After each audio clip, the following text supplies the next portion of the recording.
Nice game, brother. So that's a nice win. Glad to see that, and especially you knock the Bulls down a notch and get us all closer. That's a big one. So that's a and the nice Bulls game. going into play yesterday, Ray, were one of 3 undefeated teams entering play yesterday. Obviously, they went down. My team, the Yankees, were playing host to the Hooks out at Sycamore, so we were going to be down to 1 undefeated either way. Unfortunately, it's no longer my team. We lost to the Hooks 5-2. Hey, we had a 1-0 lead after 6 innings. The Hooks tied it in the 7th inning at 1. We got to the 8th. They scored 4 runs with 2 outs in the 8th. Just some missed opportunities on our part, a couple things that didn't go our way, just some breaks. But I tell you what, that Hooks lineup, every bit as good as last year, maybe even better. They added another stud this year, a kid named Alex Leach, a younger brother of the Leach who plays third base for him. Everybody back, Ramsey, Dussault, Osborne, all those guys in the lineup yesterday. I mean, it's enough to make a pitcher and a manager such as myself have nightmares when you look up and down that lineup because you think, where are the outs coming from? All these guys can swing it. I think we might have to get some of the pitchers to start throwing up some of the moon shots there to see if get them off balance. But yeah, that's a lineup. Who threw for them in that game against you guys? So Zach Heil started the game for the Hooks. He went the first 6+ innings. After the game was tied in the bottom of the 7th, we were able to get a couple guys on base, and they brought in their hammer, Adam Kirkendall, out of the bullpen. Kirky, a guy who's probably legitimately still mid to high 80s from the left-hand side. He doesn't pitch more than an inning or so at a time typically, and he came in and just snuffed out our rally. Then Zach actually stayed in the game in the field. They brought him back. He pitched the 8th inning, and then Kirky came back and pitched the 9th. So it was tough between those two guys. We got 12 hits. Proud of the way our guys hit the ball. Eric Britton on my team had 4 hits yesterday. Brian Shrimpton had a pair. Just couldn't string enough of them together over the course of the ball game. Had our chances. Left a lot of guys on base, but it felt like a playoff atmosphere yesterday between the two teams. And I'm going to share something. The scouting report thing that we tried didn't really work very well, but I tried it. So Ben Ramsey, Kevin Dussault, maybe the 2 best hitters in the entire league, back to back in that Hooks team. Told my guys before the game, I'm going to take a page out of David Bell's book here, and if those guys come up with nobody on base, I'm going to vacate my second base position. I'm going to put a 4th outfielder out there. Tired of these guys crushing the ball in the gap against us. So what do? I put 4 outfielders out there. I take myself out of the game. Here comes Ramsey. Here we got him. I'm daring him to hit one up the gap. So my pitcher gets one in on the hands. We give him to fist one down the left field line, and 4 outfielders nonetheless. It falls in right on the left field line for a double. But you got to be kidding me. The first time he doesn't barrel one up, he still beats the shift and gets a double on us. Oh, he had to feel good about that, though. Oh, yeah. So, and then we did it to Dussault later in the game, and this shows you what kind of bat control he has. He actually purposely went the right field side, hit a double where we had vacated the right field side. So I don't know how you pitch against those guys. I think the best strategy maybe is to walk them. Those two guys, I have nothing. I don't know how you get them out. Yeah, that definitely, that idea wasn't a good one. So we have to try to figure something else out. But yeah, maybe 5 outfielders next time when we play. I don't know. Yeah. Maybe we'll play without the catcher. We'll see what we can do. Hey, go ahead, finish up on that one. Sorry. No, I was going to say, you know how those guys are. They it just doesn't. There's not really any good strategy against that team. No, you got to have some good luck against them as well. But I mean, 5-2. You hang in there. You never know what's going to happen, right? So. Yeah, we were right there to the end. Very proud of the way we played. Like I said, couple of breaks. The run that they took the lead in the 8th. There were bases loaded and 1 out. Leach hits one right at second base, but it broke his bat, so it was hit slowly enough to allow the go-ahead run to score. If he doesn't break his bat, it's a 1-hopper. It's a 4-6-3, and we're going to the bottom of the 8th tied. So could have been anybody's ball game. Just little things like that happen. A couple things along the way, but tip of the cap to the Hooks. You can't make any mistakes. You got to play a perfect game to beat that team, and hopefully next time we can get one notch better and maybe knock those guys off. Yeah. I'll tell you, it was. That's a good game there to have, and I was also happy to see since we're talking about our teams, I was happy to see our guys come out and bats came alive a little bit and took down Deerfield 7-2. So big win. Jason Best, how about him? Talk about him a little bit. Complete game effort coming down from Indiana. He throws all 9 against a good Deerfield offense. Yeah, struck out 10. So that's also nice to see. And how about my buddy Deerwester, multi-hit game? That's nice to see. He's been, he's one that we got to get him on base and stuff, and use his wheels and having a multi-hit game. So, of course, Slayer has one. So I'm sure they were both monstrosities, Bruce, but it's a hit. So, it's a line drive in the book, right? Yeah. But I'll tell you one that really surprised me when I was looking at it. And we'll go into this game, is the Reds and the Brewers. How about the Brewers taking them, all the way, 8 to 10? Putting 8 runs up against the Reds, who have been, off and on hot and playing well against tough teams. And that's a pretty good outcome right there, I see. Yeah, I talked to Dave Rink a little bit about how this game played out. He said they jumped out, the Reds did, to a 10-1 lead early. McCarthy, their starting pitcher, Andrew McCarthy, took a no-no into the 6th inning. He was rolling right along. But much like we saw on Wednesday, when the Brewers rallied from an 8-2 deficit to win the game 10-8, they started to come alive in the last few innings. And in fact, they got this all the way to 10-8. And I think what Dave was saying, the Brewers left the couple runners in scoring position to end the game. They were one hit away from erasing a 9-run deficit. So hats off to the Brewers. Apparently they're the cardiac kids of the league this year, these late comebacks. Yeah, that's playing tough. And of course, that brings us to the next game and the man. Read it off. Dearest Wendy, during the long march from Deer Park, General Compton came down with typhoid fever, but continued to fight for the men. Private Roel was most impressive in battle, but alas, we were beaten back.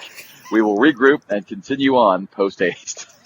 Now, it was Dearest Wendy, but he had put Dearest Quinn at first. I don't know why it went from Quinn to Wendy. When Jay goes back in there and changed it to Wendy. I have no idea. Yeah, but the one thing missing is about the mother. The mother. Yeah, mother. I don't know. Maybe mother only gets the props when they win the game, perhaps. That's it. Regardless of what happens, Wendy is going to be disappointed when she gets this telegram about 4 days from now. Not going to be happy.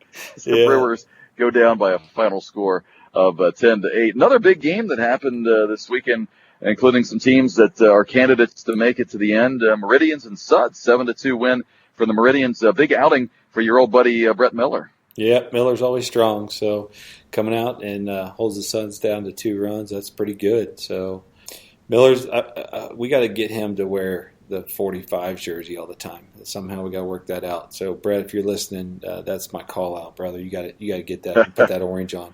So well, it's funny. I don't know how Soto was able to pull that one off because Brett Miller came from Springfield Angels of the Dayton League. We played him in an All-Star game a few years back, and next thing I know, I just assumed he'd be a Colt 45. I think you guys may have dropped the ball there. Miller tearing it up for the Meridians for his 3rd year now with Soto's team. Yeah, I don't know what happened there. Of course, I didn't really get to meet Miller until after that was already done. So I don't know the background of that. But you're not taking responsibility. Oh, okay. You're skirting responsibility. Or we're going to put it on Slayer then. I would Murph. put on him and Murph. Those two put them together, and they screwed it up. So I don't know how that happened. Absolutely. Well, I'd like to give a shout out to my old buddy Tanner Lammers, former Yankee teammate of mine, good friend of mine. His daughter Kennedy born this week, and he went out there to play ball here on Sunday, his first game with his firstborn daughter Kennedy. So congratulations to Tanner if you're listening. Great job, buddy, on the win on Sunday, and even more so on the birth of his daughter. So hopefully the beginning of good things for Tanner and his family here as the baseball season continues here in the middle of June. Yeah, congratulations to him and his wife. They're together to have the baby. So it's always good to hear when you have families growing. So that's a good thing. Congratulations, mister. So we had a football game out at Loveland on Sunday. The Flying Tigers with 3 touchdowns to the Dragons' field goal, and they win the game by a final score of 21-3. Not much else is known about this game other than it was 21-3. But hey, we talked about it last time. The Flying Tigers, we thought they were about ready to break through. They had a couple of close losses to some good teams in the Suds and Hustle, and they break the door down on Sunday with a 21-3 win. You're not kidding. So somebody brought out a good quarterback there. So on that one, yeah, no doubt. And a day full of a ton of runs scored. I guess they get the trophy for most runs scored on Sunday with 21. 2 other teams scored 19, one of which was the Sting. Our old friend Adrian Shaw and company, they get 19 runs, and they rout the Tigers by a final of 19-4 by the benefit of 13 walks / hit by pitches. And, the old saying, walks will haunt. You put 13 guys on that don't even have to swing the bat, that's going to be a long day. As we talked about, I think we touched about that a couple weeks ago. We brought the same thing up. I can't remember what team it was that had a lot of walks in that, and you just cannot walk people. You walk people, it's going to hurt you. Sting putting up 19 runs, that's pretty good. It's been a while since we've seen him put up some runs like that, hasn't it? Yeah, the Bats have been struggling a bit. They had scored 1 run against the Expos, and I think they may have struggled the game before that. But Shaw and company able to put up 19 against the Tigers, and I guess it would be fair to say the Tigers got stung on Sunday. They'll try to regroup this week. That's bad. That's pretty bad. That's bad.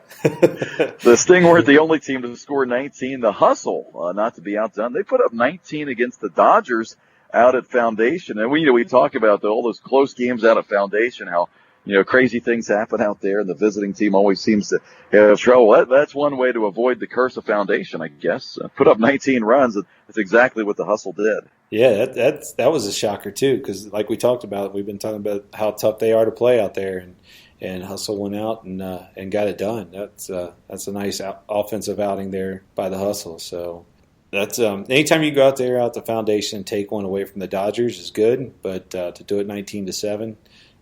Big time. That's a good one. So yeah, Matt Wobnitz with 3 hits, Nick Tilley with a pair of hits, Nate Brown had a couple, and Timmy Jarrett with 3 hits as well. And really, only thing the Hustle did wrong in this game, Ray, they missed 2 extra points. Yeah, that's a good. Get to the football.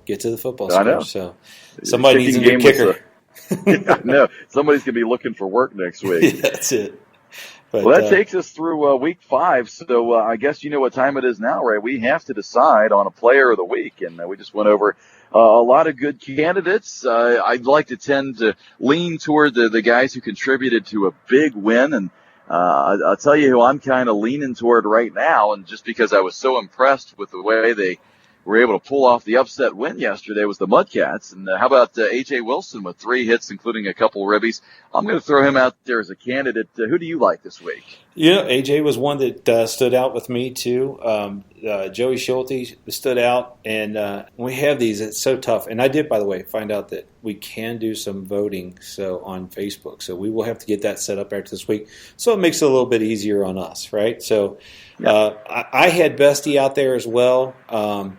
I would, that's back-to-back games that he's thrown that I think that, if I'm not mistaken, that's like 23, 24 strikeouts now that he's got in 2 games. 2 complete games too, right? Yeah, both complete games. Yeah. So, of course, that's not for the week. So I like with the I think I'm going to stick with you. We'll go with AJ. I'll give it to my other brother there, AJ, and 3 for 5, 2 RBIs, and a big win out there for the Mudcats. So we'll reward AJ this week with a bag of seeds. There you go. We'll give AJ props for the win. Just don't spit those seeds, as always, on the turf fields.